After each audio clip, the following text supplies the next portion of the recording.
କଢ଼େଇ। ଜୟ ଜଗନ୍ନାଥ। ଉପସ୍ଥିତ ବିଦଗ୍ଧ ଶ୍ରୋତୃମଣ୍ଡଳୀଙ୍କୁ ମୋର ସାରସ୍ୱତ ଅଭିନନ୍ଦନ। ମୁଁ ସବିତାରାଣୀ ବେହେରା। ମୋର ଆଜିର ଗଳ୍ପର ନାଁ ହେଲା ମା। ଆପଣମାନଙ୍କ ପାଇଁ ମୁଁ ପଢ଼ିବାକୁ ଯାଉଛି ମୋର ମା ଗଳ୍ପ। ଏ ଦୁନିଆରେ ମା ଶବ୍ଦର ବିକଳ୍ପ ନାହିଁ। ମାତୃଶକ୍ତି ହିଁ ସଂସାରର ପ୍ରତିଟି ଜୀବନର ମୂଳ ଉତ୍ସ। ଜୀବନର ସବୁ ସମ୍ପର୍କର ଭାବବନ୍ଧନର ଊର୍ଦ୍ଧ୍ୱରେ ମା। 70 ବର୍ଷର ବୃଦ୍ଧା ମାଟିଏ, କିନ୍ତୁ ଘର ବାହାରେ ଜରି ଗୁଡ଼େଇ ହୋଇ ପଡ଼ି ରହିଥିଲା। 5 ଦିନ ହେଲା ବାହାରେ ବର୍ଷା ଛେଚିକୁଟେଇ ହେଉଥିଲା ତୁହାକୁ ତୁହା। ଏ ପ୍ରବଳ ବର୍ଷାରେ ଘର ଭିତରେ ନ ରହି 70 ବର୍ଷର ବୁଢ଼ୀ ମାଟିଏ ବାହାରେ ଏମିତି ଦିନ ରାତି ପଡ଼ି ଭିଜୁଛି କାହିଁକି? ଦେଖିଲା ଲୋକେ ପ୍ରଶ୍ନ କରୁଥିଲେ, ତାର କ'ଣ କେହି ନାହାନ୍ତି ଘରେ? ଏହି ବୃଦ୍ଧା ମାଟି ମୂଳରୁ କିନ୍ତୁ ଏମିତି ନଥିଲା। ଏହି ବସ୍ତିରେ ତାର ଜୀବନ ଛୋଟରୁ ବିତିଛି। ଏଇ ଘରେ ସେ ସଂସାର କରିଛି। ସ୍ୱାମୀକୁ ପାଇଛି, ପୁଣି ହରାଇଛି ବି ଯୁବାବସ୍ଥାରେ। ଏକମାତ୍ର ପୁଅକୁ କୋଳରେ ଜାକି ବାବୁଘର ବାସନ ମାଜି ସେ ଚଳି ଆସିଛି। ନ ଖାଇ ନ ପିଇ ବାବୁଘର ପାଇଟି କରି ଟଙ୍କା ଆଣି ପୁଅକୁ ବଡ଼ କରିଛି। ପୁଅ ତାର ବଡ଼ ହେଲା, କାମଦାମ କଲା। ପୁଅକୁ ହାତକୁ ଦିହାତ କରି ବୋହୂଟିଏ ଆଣି ବୁଢ଼ୀ ମାଟି ସ୍ୱପ୍ନ ଦେଖିବା ବେଳକୁ ସବୁକିଛି ଓଲଟି ପଡ଼ିଲା।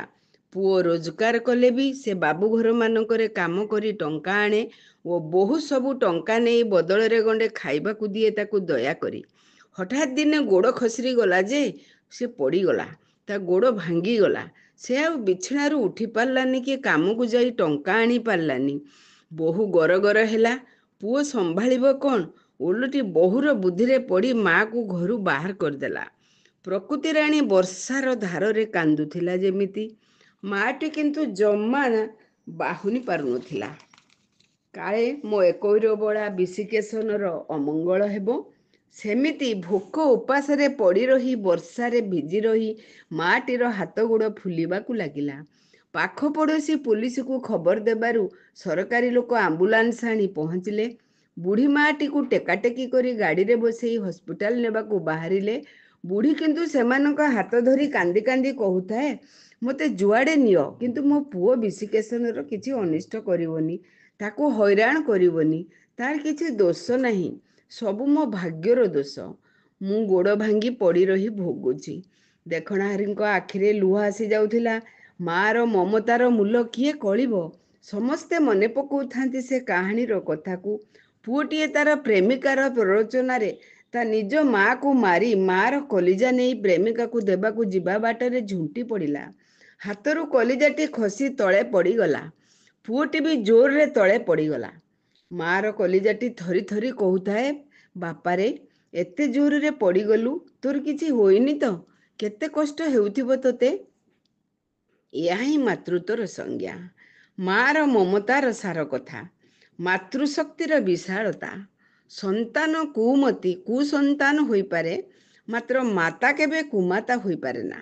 ଜିଇଥିଲେ କି ମଲେ ବି।